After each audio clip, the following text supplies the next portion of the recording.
Mga kapatid, nais ko nila kaming palalayasin sa sariling lupain namin. Subalit hindi kami papayag, kami lalabang patayan upang ipaglaban namin ang aming karapatan na manatili dito sa aming lupain. Kaya mahirap lang kasi sa mga gobyerno, nais nilang agawin ang sariling amin.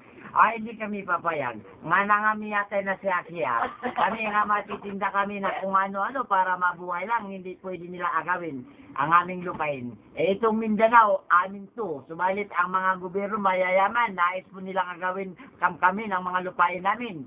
Ultimong kanin na lang namin isusubo aagawin pa. Kaya kami ngayon tuloy mga Muslim, nandun na sa kabundukan. Pagkatapos ngayon sasabihin nila, kalabang kami ng gobyerno, lalabang kami ng patayan mga kapatid. Hindi kami basta-basta susuko dahil amin ang lupain ito. Pinamana pa ito ng aming mga kanununuan, subalit aagawin at sakam kami ng mga dayuhang itong darating lang sa ating lupain. Mga kapatid, hindi maaari yan.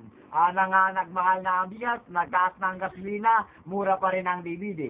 Nangasili mga kapatid. Nais ko lang po sanang ipaalam sa inyo na napakalupit na ng tadhana para sa aming mga Muslim. Kami mga kadugo nyo, Pilipino din kami. Nais po namin nga namiya sukarang kasakati sa gatas. Pasensya na, hindi namin kinakalaban ng gobyerno. Pero wag naman sana nilang malupitan ang aming mga sarili dahil kami ay tao din. Mabuhay si Allah.